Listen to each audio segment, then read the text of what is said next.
Salut à tous, c'est Touchatou, bienvenue sur cette nouvelle vidéo. Aujourd'hui je fais un petit tableau d'une carpe koi japonaise. J'espère que ça vous plaira. C'est la première fois que je fais une vidéo concours, c'est-à-dire qu'à la fin de cette vidéo, si le tableau vous plaît, vous pourrez aller sur mes réseaux, donc je vais vous les afficher ici, notamment sur Instagram, pour pouvoir participer à mon concours. Toutes les règles seront énoncées sous mon post et vous pourrez avoir mon tableau chez vous après tirage au sort. Le tirage au sort sera effectué donc sur Instagram, mais j'accepterai aussi certaines participations de Facebook, puisque je sais que certaines personnes n'ont pas encore Instagram. Donc pour cette fois-ci, j'accepte les participations Facebook. Pour cette vidéo, j'utilise une toile achetée chez Cultura. C'est un tableau qui fait 20 cm par 20 cm. C'est une toile en lin et j'utilise mes peintures acryliques que j'utilise depuis des années et que je conserve très soigneusement en fermant hermétiquement tous mes pots. Mes pinceaux aussi sont mes pinceaux depuis toujours.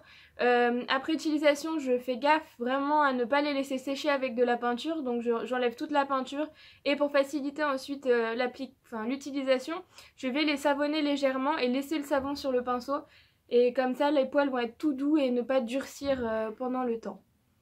N'hésitez pas à vous abonner à ma chaîne YouTube et à aussi mettre des pouces bleus sous la vidéo si ce nouveau concept vous plaît, le fait de pouvoir gagner un de mes tableaux. N'hésitez pas non plus à me demander quel type de vidéo vous voulez voir sur ma chaîne. J'aime beaucoup faire de la peinture en ce moment, mais j'aimerais par la suite faire d'autres choses, donc j'attends vos réponses.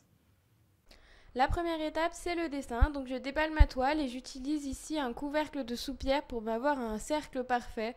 Habituellement, je les trace à main levée, mais vu qu'ici c'est pas pour moi, j'ai essayé de faire quelque chose de parfait. J'espère que ça vous plaira, toutes ces petites astuces. Et ensuite, je crée mon dessin avec mon crayon à papier standard. Et j'utilise comme base un dessin que j'ai trouvé sur Displate. Vous trouverez le lien en description pour retrouver le nom de l'artiste et toutes ses œuvres.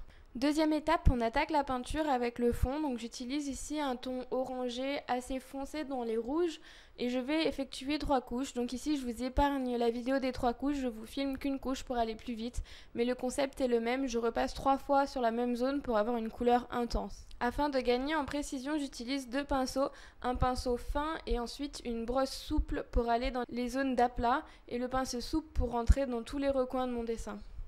Après avoir réalisé un fond uniforme, j'utilise un pinceau fin avec mes doigts proches de la pointe pour gagner en précision et je vais réaliser tous les détails du poisson, donc ici de la carpe, avec du noir, la couleur de fond, et à la fin, lorsque tout le dessin sera complété, je vais utiliser du blanc pour finalement rendre plus net l'ensemble, c'est-à-dire ici j'avais un crayon qui a laissé quelques traces, notamment à cause du frottement de mes doigts sur le contour du tableau. Je vais utiliser le blanc pour nettoyer, pour avoir un rendu plus net.